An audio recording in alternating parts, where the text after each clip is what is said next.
Bismillahirrahmanirrahim. Assalamu alaikum. Dear students, today I am going to teach you lecture number 8, chapter number 11, that is Kelvin cycle.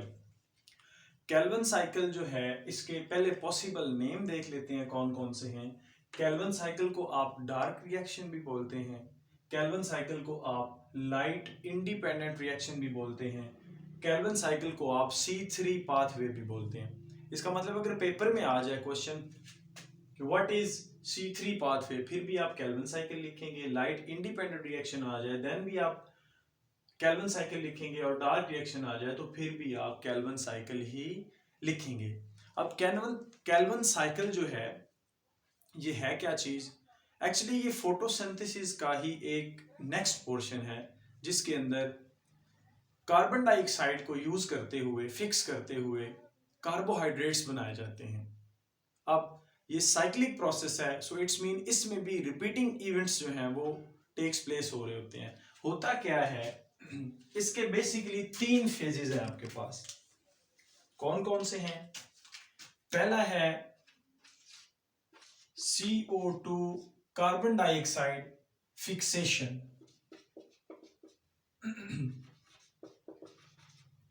दूसरा आपके पास है reduction.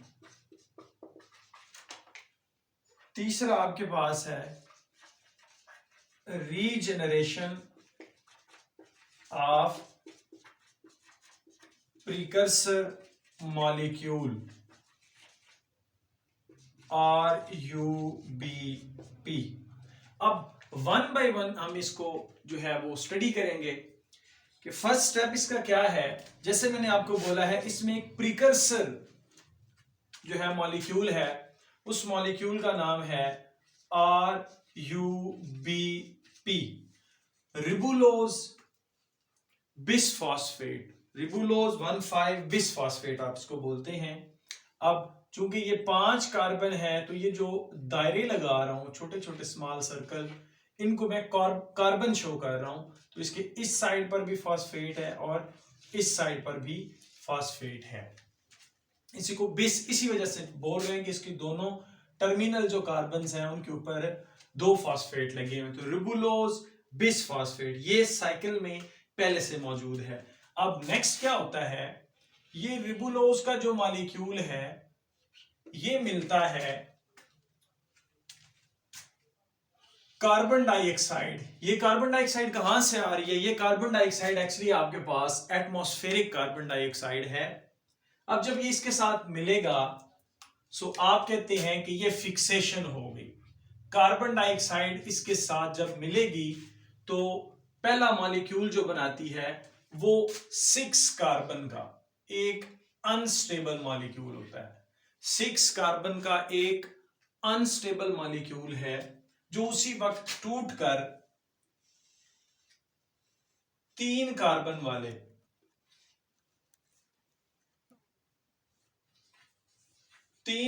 वाले molecule के अंदर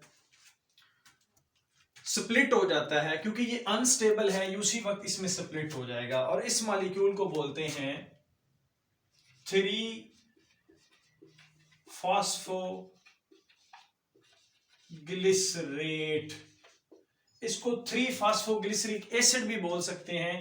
ये जो 8 का वर्ड है ना एंड पे, ये आता है, इस्तेमाल होता है COOH mean to say carboxylic acid के लिए यूज किया जाता है. सो दिस इज कॉल्ड 3-फॉस्फोग्लिसरेट. मैं थोड़ा रिपीट करता हूं. ये 5 कार्बन वाला मॉलिक्यूल था रिबुलोज बिसफॉस्फेट. ये 1 कार्बन के साथ मिला तो 6 कार्बन का एक इंटरमीडिएट या टेम्परेरी जो है मॉलिक्यूल बनता है. वो फौरन से स्प्लिट होकर 3 कार्बन वाले कंपाउंड में या मॉलिक्यूल में कन्वर्ट हो जाता है. अब होता क्या है, ये जो एंजाइम है, ये जो कार्बन डाइऑक्साइड है, इसको जिसने फिक्स करना होता है, एक एंजाइम होता है, उसका नाम है रुबिस्को. ये नाम से देखें, रुबिस्को. ये पहले 3 वर्ड है, रिबुलोज बिसफॉस्फेट कार्बोक्सिलेज. एंजाइम का नाम देखें, यहां से पता चल जाता है, रिबुलोज बिसफॉस्फेट कार्बोक्सिलेज. अब कार्बोक्सिलेज जो है लेज का वर्ड ASE आ रहा है एंड पे, तो इसका मतलब एंजाइम है। कार्बोक्सिलेज यानी कि कार्बन डाइऑक्साइड को ऐड करवाने वाला।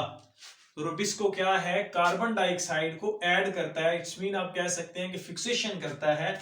आप खुद देख सकते हैं कि ये जो कार्बन डाइऑक्साइड है ये इनऑर्गेनिक है। इनऑर्गेनिक कार्बन डाइऑक्साइड को फिक्स कर रहा है एक ऑर्गेनिक कंपाउंड के अंदर, और उस ऑर्गेनिक कंपाउंड का नाम क्या है, 3-फॉस्फोग्लिसरेट या 3-फॉस्फोग्लिसरिक एसिड। अब ये जो आपके पास फेज है पहली, ये फेज ये आपके पास कहलाती है CO2 फिक्सेशन फेज, कि कार्बन डाइऑक्साइड को फिक्स कर लिया गया है। ये देख लें, कार्बन डाइऑक्साइड फिक्सेशन।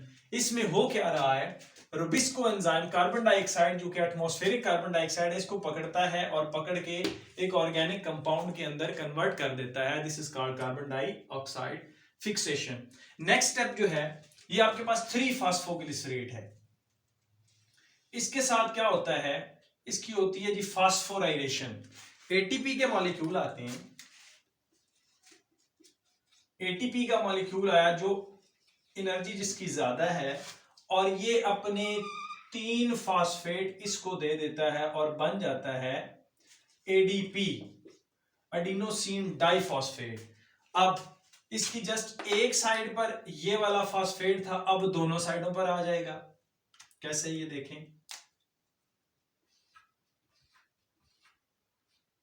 ये भी फास्फेट और ये भी फास्फेट। तो अब आपके पास ये जो मॉलिक्यूल बना है इसको आप बोलते हैं 1,3-बिस फॉस्फोग्लिसरेट। 1,3-बिस फॉस्फोग्लिसरेट का नाम इसे देंगे। अब ये हुआ क्यों है, क्योंकि इसके साथ ATP ने इसकी फास्फोराइलेशन की है और इसके अंदर फॉस्फेट ऐड कर दिए हैं। अब नेक्स्ट जो स्टेप है वो क्या है, इस 1,3-बिस फॉस्फोग्लिसरेट के अंदर NADPH एक हाई एनर्जी मॉलिक्यूल है, वो इसके अंदर ऐड होगा। ऐड होने के बाद ये किसके अंदर कन्वर्ट हो जाएगा, NADP पॉजिटिव के अंदर, और ये जो चीज बनेगी ये बनेगी 3 कार्बन वाली ही, इसको आप बोलते हैं G3P ग्लिसरैल्डिहाइड 3-फॉस्फेट। आपको पता होना चाहिए कि जब भी हम कार्बोक्सिलिक एसिड की रिडक्शन करवाते हैं तो वो किस में कन्वर्ट हो जाता है, C डबल बॉन्ड H, और इट्स मीन एल्डिहाइड ग्रुप के अंदर वो जो है कन्वर्ट हो जाता है। तो यहां पे भी देखें, ये 1,3-बिस फॉस्फोग्लिसरेट जो है इसकी रिडक्शन हुई है। रिडक्शन होने के बाद ये किसके अंदर कन्वर्ट हो गया, ग्लिसरैल्डिहाइड 3-फॉस्फेट के अंदर। इसकी भी 3 कार्बन है। अब क्वेश्चन ये है कि इसके पास ओनली 1 फॉस्फेट ग्रुप है, तो दूसरे वाला फॉस्फेट कहां पर गया है, तो आप कहते हैं कि वो यहां से फॉस्फेट जो है वो यहां से निकल गए हैं। अब इसके अंदर क्या हो रहा होता है, यहां से एक मॉलिक्यूल G3P का ग्लिसरैल्डिहाइड 3-फॉस्फेट का साइकिल से बाहर निकल जाता है और बाकी मॉलिक्यूल्स जो हैं उनको आगे ट्रांसफर कर दिया जाता है। मॉलिक्यूल्स कितने हैं वो मैं भी आपको गिनवा दूंगा। इसकी होगी जी रीजनरेशन। रीजनरेशन होने के बाद ये पहले क्या बनवाएगा, RUP रिबुलोज 5-फॉस्फेट, RUP रिबुलोज 5-फॉस्फेट। अगेन ये RUP जो है ये RUBP में कैसे जाएगा, ATP अगेन से आएगी और वो कन्वर्ट हो जाएगी ADP के अंदर, और इसी तरह से ये रिबुलोज 5-फॉस्फेट जो है ये रिबुलोज 5-बिस फॉस्फेट, रिबुलोज 1,5-बिस फॉस्फेट के अंदर कन्वर्ट हो जाएगा। यहां पर क्वेश्चन ये 3 कार्बन वाला है, लेकिन ये जो RUP बना है आपके पास, इसकी कार्बन्स कितनी हैं, 5 कार्बन्स हैं। अभी हमने प्रोसेस ये वाला जो पढ़ा है यहां तक का, ये फेज कहलाती है रिडक्शन। दूसरा फेज जो था वो आपके पास रिडक्शन फेज का, मैं ऑलरेडी यहाँ पे आपको बता भी चुका हूं कि 3-फॉस्फोग्लिसरेट से ये वाला जो अमल है ग्लिसरल्डिहाइड 3-फॉस्फेट के बनने का जो अमल है, ये चीज क्या कहलाती है? रिडक्शन। रिडक्शन के बाद ये मॉलिक्यूल्स की रीअरेंजमेंट हुई है, तो इसको आप क्या बोलते हैं? रीअरेंजमेंट। अब हम जरा मॉलिक्यूल्स को गिनते हैं कि हमें एटीपी टोटल कितने चाहिए, हमें एनएडीपीएच कितने चाहिए और यहां पर एटीपी हमें कितने चाहिए। तो जरा गौर से सुनिएगा, ध्यान दीजिएगा। ये 5 कार्बन वाले 3 मॉलिक्यूल्स हैं। 5 मल्टीप्लाइड बाय 3, आपके पास टोटल कितनी बन रही हैं? 15 कार्बन बन रही हैं। यहां पर कितनी कार्बन हैं? 15 कार्बन हैं। इधर मैं लिख भी देता हूं, ये कितने हमारे पास मॉलिक्यूल हैं? 3 हैं। RuPP के 3 मॉलिक्यूल हैं। ये 3 एटमॉस्फेरिक कार्बन डाइऑक्साइड्स के साथ रिएक्ट करेगा या इसको फिक्स किया जाएगा और आपके पास 3 कार्बन वाले 6 मॉलिक्यूल्स बना दिए जाएंगे। तो यहां पर आपके पास ये कितने बनेंगे? 3 कार्बन वाले 6 मॉलिक्यूल्स बनाए जाते हैं। 6 मॉलिक्यूल्स, 3 कार्बन वाले 6 मॉलिक्यूल्स बने हैं। तो टोटल आपके पास कितनी कार्बन होगी? 18। देखिए 15 ये थी, 3 ये, 18 ये।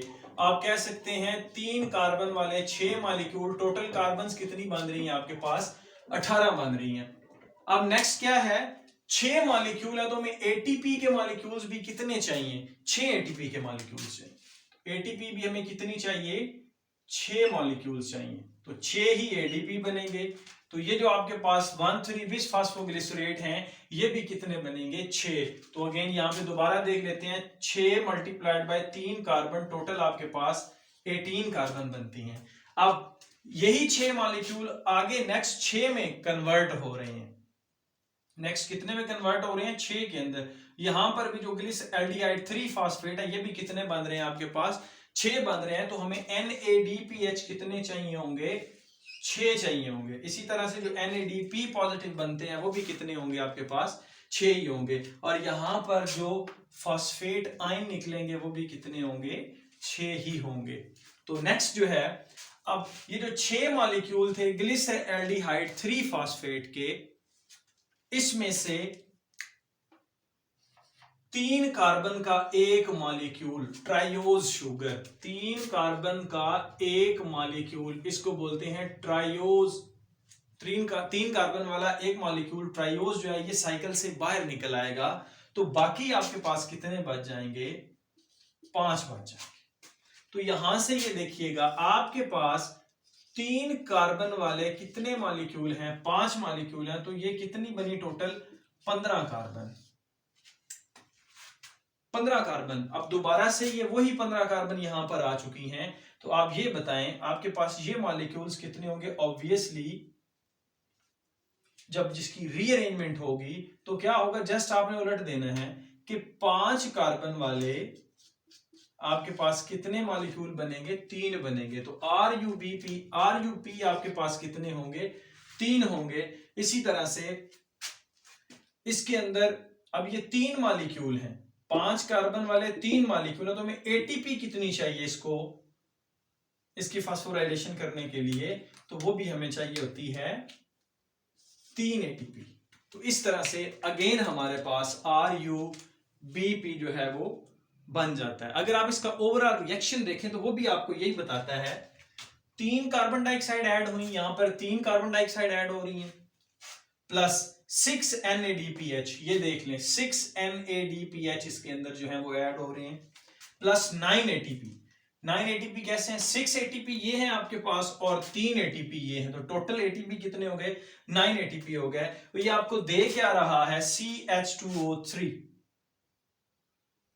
CH2O3, यानी कि C3H6O3 आपको दे रहा है, इट्स अ ट्रायोज।